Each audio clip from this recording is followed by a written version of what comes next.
बेटी बिना परिवार। माँ, मैं आपके लिए चाय लेकर आई हूँ, अब आप उठ जाइए। बेटी के इतना बोलते ही यशोदा झट से उठ जाती है।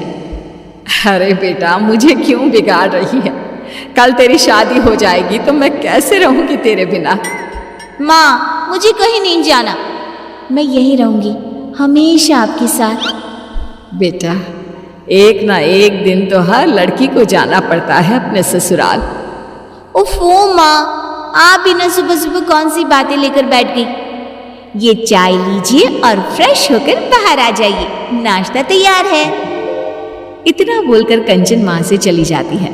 कंचन की बढ़ती उम्र देख यशोदा को उसकी शादी के ख्याल आने लगते हैं, जिसके बाद वो कंचन के लिए लड़का ढूंढना शुरू करती है। कुछ दिन बाद कंचन, कहाँ है तू? देख, मैं तेरे लिए चॉकलेट लाया हूँ। चॉकलेट देखकर कंचन खिलखिलाकर हंसने लगती है। इस पर कंचन के पिता उससे कहते हैं, कंचन बेटा, अब तेरी शादी होने वाली है, यह सब चॉकलेट खाने के शौक छोड़ दे बेटा। कंचन कुछ कहती उसके पहले उसका भाई राहुल बोल पड़ता है, पापा, इतनी भी क्या जल्दी है? अभी तो कंचन छोटी है। अरे इतनी भी छोटी नहीं है तेरी बहन। कंचन मुंह बनाते हुए वहां से चली जाती है और अपने रोजमर्रा के कामों में जुट जाती है।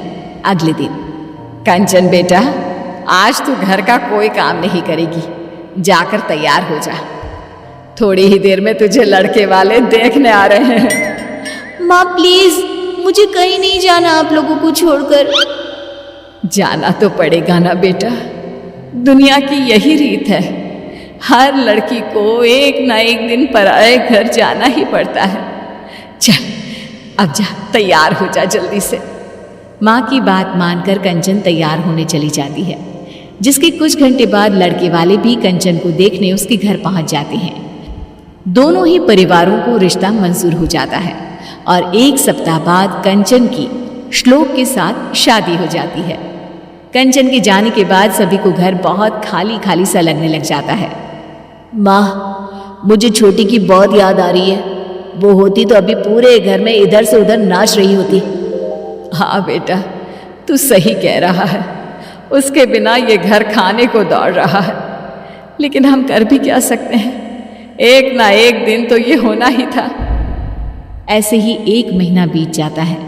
अब यशोदा को घर का सारा काम अकेले ही करना पड़ता, जिसके कारण वो अक्सर बीमार रहने लगी। यशोदा, तुमसे कितनी बार कहा है, ज्यादा काम मत किया करो। लो, हो गई ना फिर से तुम्हारी तबीयत खराब। अब मैं घर का काम नहीं करूंगी तो और कौन करेगा? कंचन भी नहीं है। मेरी बेटी ने आज तक कभी मुझे कोई काम नहीं करने दिया, जिसके कारण अब मेरा शरीर काम का ज्यादा भार सहन ही नहीं कर पाता। क्यों ना हम राहुल की शादी करवा दें? बहू आएगी तो तुम्हारी भी थोड़ी बहुत मदद हो जाएगी। हाँ, ये अच्छा आइडिया है। घर वाले शादी की बात शुरू करते हैं और देखते ही देखते कुछ महीनों में राहुल की शादी अंजलि नाम की लड़की से हो जाती है और घर में आते ही अपने व्यवहार और स्वभाव से अंजलि सभी का दिल जीत लेती है। शादी के कुछ दिनों बाद, बहू, जरा चाय तो पिला दो, सुबह से चाय नहीं पी है। अंजलि अपने ससुर के लिए चाय बनाकर लाती है। लीजिए पापा जी, आज डिनर में क्या बनाना है? अरे बेटा, जो तेरी इच्छा है वो बना ले। थोड़ी देर बाद अंजलि सभी को खाने के लिए आवाज लगाती है। पापा जी, मम्मी जी, राहुल, खाना तैयार है। अंजलि की आवाज देते ही सभी लोग खाने के लिए आ जाते हैं। अरे वाह बहू, खाना तो बहुत स्वादिष्ट बना है, तुम्हारे हाथों में तो जादू है, जादू। सच में बहू, खाना तो बहुत ही लाजवाब बना है। Thank you. माँ पापा, मैं सोच रहा था क्यों ना हम सब कहीं घूमने चले। हम सब क्या करेंगे जाकर बेटा, तेरी अभी नई नई शादी हुई है, तू बहू को लेकर जा। नहीं मम्मी जी, आप लोग नहीं जाएंगे तो हम भी नहीं जाएंगे। अंजलि के इतना प्यार से बोलने पर घर वाले उसे इनकार नहीं कर पाते और उनके साथ चलने के लिए मान जाते हैं। एक काम करते हैं, साथ में कंचन को भी ले चलते हैं। बहुत दिन हो गए, उससे मिले भी नहीं। हाँ हाँ, क्यों ना हम कंचन दीदी को सरप्राइज दें। वो तो खुशी से पागल हो जाएगी। ठीक है, फिर मैं आज ही उसे यहाँ आने को बोलती हूँ। उसके बाद हम सब उसे सरप्राइज देंगे, फिर सब साथ में घूमने जाएंगे। फिर क्या था। यशोदा तुरंत कंचन को फोन मिलाकर बैठ जाती है, जिसमें दोनों माँ बेटी की लंबी बातें चलने लगती है। और उसी में, तुझे पता है कंचन, तेरी भाभी बहुत अच्छी है। जरूर पिछले जन्म में मैंने कोई अच्छे कर्म किए होंगे जो मुझे अंजलि जैसी बहू मिली है। अपनी माँ के मुंह से किसी और की इतनी तारीफें सुनने के बाद कंचन को अपनी भाभी से जलन होने लगती है। माँ, आपको नहीं लगता आप कुछ ज्यादा ही बहू की तारीफ कर रही हैं? कहीं भाभी आपके हाथ से फिसल ना जाए। अरे नहीं नहीं बेटा, वो ऐसी नहीं है। तू एक काम कर, कुछ दिनों के लिए यहीं आ जा। इसी बहाने अपनी भाभी को अच्छे से पहचान लेना। भाभी से तो अब मुझे मिलना ही पड़ेगा। उन्होंने उस घर में मेरी जगह जो ले ली है। अगले दिन कंचन अपना सामान लेकर मायके पहुंच जाती है, जहां अंजलि उसके लिए चाय नाश्ता लेकर आती है। दीदी, तुम्हारे ससुराल में सब कैसे हैं? मेरे ससुराल में सब ठीक है। आप यहाँ का बताइए कि सारा काम आप बराबर कर लेती है ना? माँ से तो नहीं करवाती काम। अरे कैसी बात कर रही हो आप दीदी? मैं भला मम्मी जी से कोई काम क्यों करवाऊंगी? ऐसा होना भी नहीं चाहिए, वही आपके लिए बेहतर होगा। कंचन, ये क्या तरीका है अपनी भाभी से बात करने का? हाँ माँ, अब तो आपको मैं ही गलत लगूंगी ना।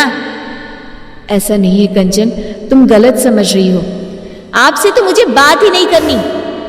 इतना कहकर कंचन अपने रूम में चली जाती है। अंजलि बेटा, कंचन की बात का बुरा मत मानना। उसका अभी शायद मूड खराब है। कोई बात नहीं मम्मी जी, मुझे उनकी बातों का बुरा नहीं लगा। अगले दिन अंजलि रसोई में खाना बना रही होती है, तभी वहां कंचन आ जाती है। भाभी आप रहने दीजिए, आज खाना मैं बना देती हूँ। अरे नहीं नहीं दीदी, आप मेहमान हो, कुछ दिन आराम करने का मौका मिला है, मैं आपसे काम नहीं करवा सकती। मैं मेहमान नहीं, बेटी हूँ इस घर की। आप जाकर बैठिए, मैं खाना बना देती हूँ। कंचन की जिद के आगे झुकते हुए अंजलि वहां से चली जाती है। थोड़ी देर में कंचन का खाना बनकर तैयार भी हो जाता है। आ जाइए सभी, मैंने खाना बना दिया है। कंचन की आवाज सुनकर सभी लोग आ जाते हैं और खाना शुरू करते हैं। आज बड़े दिनों बाद तुम्हारे हाथ का खाना खाकर मजा आ गया बेटा। मैं तेरे खाने को बहुत मिस करता था। सच में आज तो मजा ही आ गया। कंचन, तेरे हाथों में तो जादू है बेटा। मैं तेरे हाथ का बना ये खाना हर रोज मिस करती थी। सभी के मुंह से अपने लिए तारीफ सुनकर कंचन की आंखों से आंसू बहने लगते हैं। वो अपने आंसू पोंछते हुए कहती है, क्या सच में आप लोगों ने मेरे हाथ के खाने को मिस किया? मुझे तो लगा था आप लोग मुझे भूल ही गए हैं। अरे ऐसे कैसे भूल सकते हैं हम तुझे? तू बेटी है इस घर की, कोई खिलौना थोड़ी ना है जो भूल जाए। और तुझे यहाँ बुलाने का आइडिया तेरी भाभी का था। हम लोग कहीं घूमने का प्लान कर रहे थे, तो सोचा तुझे भी साथ ले जाए। मुझे माफ कर दीजिए भाभी, मैंने आपके बारे में कितना गलत सोचा। मुझे लगा आपके कारण अब कोई मुझसे प्यार नहीं करता। अपनी जलन के कारण मैंने आपके साथ कितना गलत व्यवहार किया। हो सके तो मुझे माफ कर देना भाभी। अरे नहीं नहीं दीदी, आपको माफी मांगने की कोई जरूरत नहीं है। आप तो बिल्कुल मेरी छोटी बहन जैसी हो। आप इस तरह माफी मांगोगी तो मुझे बिल्कुल अच्छा नहीं लगेगा। अंजलि के इतना कहते ही कंचन उसे गले लगा लेती है। अब उसे एहसास हो चुका होता है कि सभी रिश्ते अपनी जगह खास होते हैं। कुछ नए रिश्तों के जुड़ जाने से पुराने रिश्तों का प्यार कभी खत्म नहीं होता, ना ही जीवन में कभी कोई किसी की जगह ले सकता है।